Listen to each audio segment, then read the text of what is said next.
ETF index mutual funds నేర్చుకుని stock మార్కెట్లో రాణించాలనుకుంటున్నారా? వెంటనే ఈ నెంబర్కి కాల్ చేయండి. Hi Usha. So Usha, US లో మనం చూసుకుంటే ఓన్ హౌసెస్ ఉంటాయి చాలా మందివి, మన ఇండియన్స్వి. కొన్ని ఇయర్స్ నుంచి అక్కడ మంచిగా ఇల్లు కట్టుకొని మంచిగా లైఫ్ లో సెట్ అయిపోయినా రిలాక్స్ గా హ్యాపీగా ఉంటారు. మరి వాళ్ళకి నిజంగానే వాళ్ళకి ఆ హ్యాపీ అనేది ఉంటుందా లైఫ్ లాంగ్? వాళ్ళకి ఎటువంటి ప్రాబ్లం రాదా? ఇంకొకటి, ఇన్ కేస్ వాళ్ళకి ప్రాబ్లం వస్తే వాళ్ళు ఇండియాలో సర్వైవ్ అవ్వగలుగుతారా? ముఖ్యంగా పిల్లల విషయానికి చూస్తే అక్కడ టోటల్ మామూలుగా వచ్చి 2 నెలలకే ఉక్కిరి బిక్కిరి అయిపోతారు మన వాళ్ళు. అలాంటి ఇక పర్మనెంట్ గా అంటే పిల్లల పరిస్థితి ఏంటి? వాళ్ళు ఎడ్యుకేషన్ సిస్టమ్ టోటల్లీ డిఫరెంట్ ఉంటది. స్కూల్స్ కానీ చిన్న హైదరాబాద్ నుంచి ఒక విలేజ్ కి పోతేనే అబ్బా! ఇలాంటి స్కూలా? అందరూ ఆడే చదివొచ్చింటారు. సంవత్సరం ఇటు వచ్చేసామంటే రెండో సంవత్సరం పోతే ఆ పుట్టిన ఊరే వికారంగా కనిపిస్తది. ఫ్యాక్ట్. అలాంటిది అన్నేళ్ళు ఒక అదర్ కంట్రీలో యూఎస్ అంటేనే అందరికీ తెలుసు. నువ్వు అన్నట్టు ఒక డ్రీమ్ అదొకటి. అక్కడి నుంచి ఇక్కడికి వస్తే సర్వైవ్ ఎలా అవ్వగలుగుతారు? రాధా, ఇది చాలా బిగ్గెస్ట్ డాంటింగ్, ఒక కనిపించని పెనుభూతం రాబోయే కాలంలో. ఎందుకంటే it's not easy to handle that. And మన వాళ్ళే ఆడవాళ్ళు, ఇండియన్ ఆడవాళ్ళ మెంటాలిటీ ఇక్కడ కొంచెం ఆ చుప్పనాతితనాన్ని భరించలేరు. లైట్ గా మాట్లాడటం, కొంచెం పాష్ గా రెడీ అవడం, పార్టీలకి వెళ్ళడం, పబ్బుల్ డ్రెస్సింగ్ అక్కడ చాలా కామన్. క్వశ్చన్ చేయడు ఎవరు. నువ్వు వరలక్ష్మి వ్రతం రోజు పబ్కి వెళ్ళినా ఎవడే వండు పొట్టిబట్టలు వేసుకొని, because there it is not a culture at all.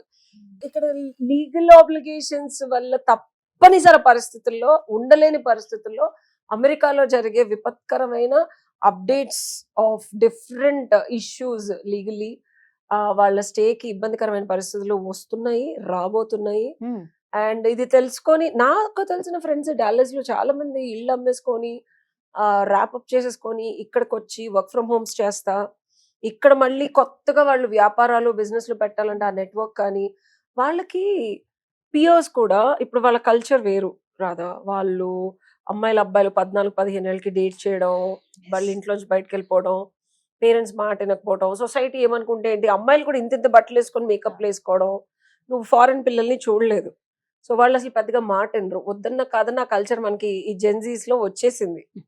Okay, it's because foreign పిల్లలు ఇక్కడ, ఇక్కడ పిల్లలు అక్కడ, ఇక్కడ కూడా ఇంటర్నేషనల్ స్కూల్స్ ఉన్నాయి, పెద్ద పెద్ద స్కూల్స్ ఉన్నాయి. కాకపోతే అక్కడ సోర్స్ ఆఫ్ ఇన్కమ్ కి మిడిల్ క్లాస్ లైఫ్ కూడా హై ఎండ్ ఉంటుంది. ఇక్కడ సోర్స్ ఆఫ్ ఇన్కమ్ కి వీళ్ళని ఇంత స్కూళ్ళల్లో జాయిన్ చేయాలంటే వీళ్ళ ఇన్కమ్ అంత ఉండాలి. వీళ్ళు మళ్ళీ రీసెట్టింగ్ అక్కడ అమ్ముకొని వచ్చి మళ్ళీ వీళ్ళు ఉద్యోగాలు చూసుకొని సెట్ అవ్వడానికి టైం పట్టాలి. వీళ్ళు ఒక మిడిల్ లెవెల్ స్కూల్లో వేస్తే చుట్టుపక్కల పిల్లలు వీళ్ళని ఆడ్మెన్ అవుట్లో అని మాట్లాడుతూ ఉండి ఇలా తిప్పుకుంటా మేకప్ వేసుకొని 10th క్లాస్ అమ్మ వెళ్ళింది అనుకో, పొట్టిబట్టలు వేసుకొని స్కూల్లో ఆ నీజోక్ రియాక్షన్ ఆఫ్ కల్చర్ అనేది వస్తుంది. వీళ్ళు ఇక్కడ అడ్జస్ట్ అవ్వలేక, ఆ పిల్లలు మళ్ళీ తిరిగి వెళ్ళలేక, పిల్లల్ని వదిలిపెట్టి వీళ్ళు రాలేక, పిల్లలు కూడా అక్కడ కల్చర్ ఫ్రెండ్స్ ని వదిలిపెట్టి రాలేక, there will be lot of emotional trauma that's going to happen for sure.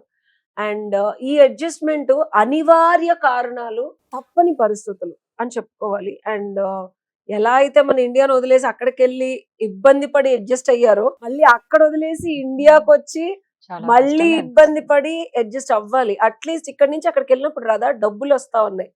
డబ్బుల వల్ల వాళ్ళకు ఎంతో కొంత ఆనందమో, సెటిల్మెంటో, ఇండియాకి పంపించడమో, లేనిది కొత్తగా క్రియేట్ చేసుకొని సుఖపడుతున్నారు. కానీ ఇండియా వచ్చిన తర్వాత డబ్బులు పోతా ఉంటాయి, సోర్స్ ఆఫ్ ఇన్కమ్ ఉండదు. ఎవరు వీళ్ళని యాక్సెప్ట్ చేయరు. ఫ్రెండ్స్ అందరూ పోతారు, అక్కడ మాట్లాడితే కిట్టి పార్టీలు, weekend, work, personal life balance ఉంటది. ఇక్కడ 24 గంటలు వర్క్, చుట్టాలు ఉంటారు. ఫ్రెండ్స్ అంటే ఇండియాలో నేను బిగ్గెస్ట్ ప్రాబ్లం ఏంటో తెలుసు రాదా, ఇక్కడ అందరూ సపోర్ట్ చేస్తున్నట్టే ఉంటారు, కానీ వాడికి అవసరం ఉన్నంత వరకే సపోర్ట్ చేస్తారు. యుఎస్ లో అట్లా కాదు. సో ఆ పియర్ ప్రెషర్ తట్టుకొని ఆ ఎమోషనల్ సోషల్ బాండింగ్ ఉండదు ఇండియాలో. అన్న పేరుతో మనల్ని నాగిన్ గిన్ గిన్ అని బుస్ కొడతా ఉంటారు, తెలుసో తెలియకో, వెనకాలో ముందో గ్రూపుల్లో. అక్కడ అలా ఉండదు. అక్కడ at least you have a good circle.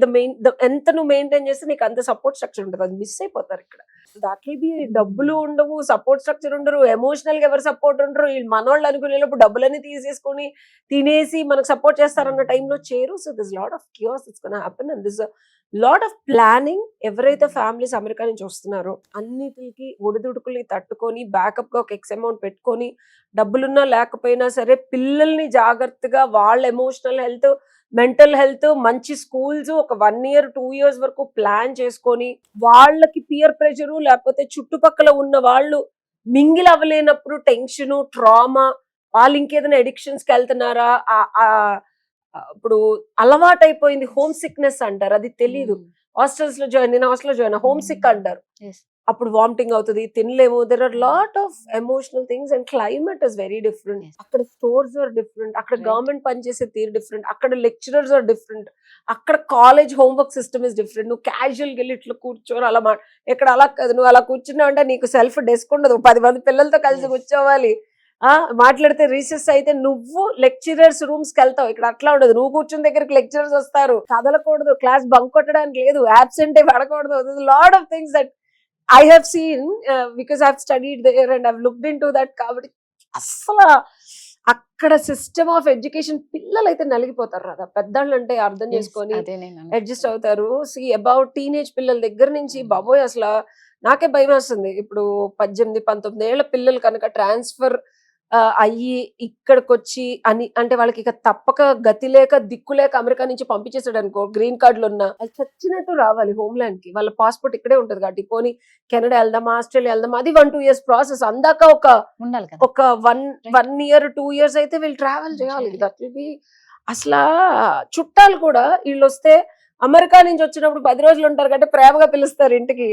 అరే పూర్తిగా వదిలేసి వచ్చండి, అరే బాబు ఏడు దివాలా తీసాడు పోయి మనల్ని ఏమన్నా డబ్బులు అడుగుతారేమో, కొంచెం దూరంగా వద్దాం, మనకి ఎందుకు వచ్చింది. వాళ్ళ పిల్లలు తేడా అంటే ఇక వాళ్ళ అమ్మాయి అక్కడ చదువుకొని వచ్చింది, అది ఎంతమంది బాయ్ ఫ్రెండ్స్ ఉంటాం, మన అబ్బాయిని జాగ్రత్తగా ఉంచడానికి కూడా అన్నోళ్ళు ఉన్నాను నేను.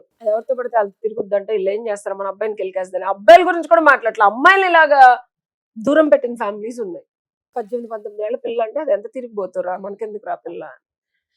Telling you the brutal truths. Okay, తప్పు కాదు, అది నిజం. అమ్మాయిలు అబ్బాయిలు అక్కడ అలాగే ఉంటారు, డ్రగ్స్ తీసుకుంటారు, మందు తాగుతారు, పేరెంట్స్ మాట వినరు. 16 ఏళ్ల ఆడపిల్ల మందు తాగి ఇంటికి వచ్చిన క్వశ్చన్ చేయడానికి లేదు. నువ్వు క్వశ్చన్ చేసావంటే నిన్ను 911 ఫోన్ చేసి పోలీసులు తీసుకెళ్తారు. ఆడ మందు తాగొద్దని చెప్పడానికి లేదు, ఆడపిల్లకి డ్రగ్స్ తీసుకోవద్దని చెప్పడానికి లేదు, నువ్వు సెక్స్ చేయొద్దని చెప్పడానికి లేదు, ఎవరితో పడుకోద్దని చెప్పడానికి లేదు. ఆఫ్టర్ 18 years 14 years నుంచి తల్లులు అవుతారు అక్కడ. అట్లాంటి పిల్లలకి అలా చుట్టాల అమ్మాయి వచ్చింది అని చెప్పి వెళ్ళాడు అనుకోండి, ఫసక్కని వేసేస్తే ఏంట్రా బాబు అని మగ పిల్లలు కూడా జాగ్రత్త చేసుకున్నారు. సో అంటే ఇవి కొంచెం బ్రూటల్ ట్రూత్స్, ఇవి పచ్చి నిజాలు. బట్ నేను కూడా నాకు కనుక కొడుకుంటే నేను అటు పంపించను. So sorry because of seen culture. 13-14 ఏళ్ళకి అక్కడ ఆడపిల్లలు ప్రెగ్నెంట్ అయ్యి ఏదేదో ప్రౌడ్ గా ఫీల్ అవుతారు ఆ బిడ్డను పట్టుకొని. అండ్ అక్కడ పేరెంట్స్ కూడా దాన్ని యాక్సెప్ట్ చేస్తారు. మన కల్చర్ ఇంకా అంత అప్ స్కేల్ అవ్వలేదని నేను అనుకుంటున్నాను. మనం still can file POCSO cases. నిజంగా నువ్వు అన్నట్టు ఇక్కడ సర్వైవ్ అవ్వడం చాలా కష్టం. ఎస్పెషల్లీ పిల్లల్ని కాలేజీల్లో డబ్బులు కట్టి అక్కడే.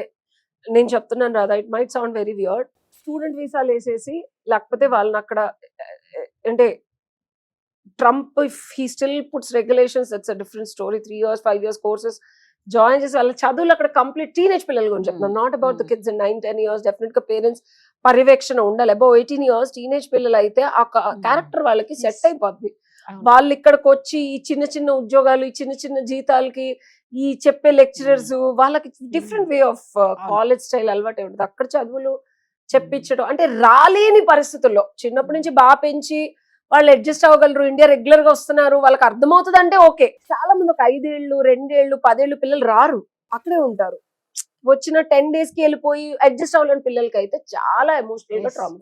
నిజంగానే అబ్బో, ఇది అంటే ఎందుకంటే ఎగ్జాంపుల్ మనం సిటీ నుంచి మనం పుట్టిన ఊరికి వెళ్తేనే మనం అబ్బా ఇక్కడ వేడి తట్టుకోలేకపోతున్నాం, మా బెజవాడ వెళ్తేనే ఎక్కువ రోజులు అలా అంటాం. అలాంటి దేశం కానీ దేశం నుంచి వస్తే వీళ్ళ పరిస్థితి ఏంటా అని కొంచెం బాధేస్తుంది.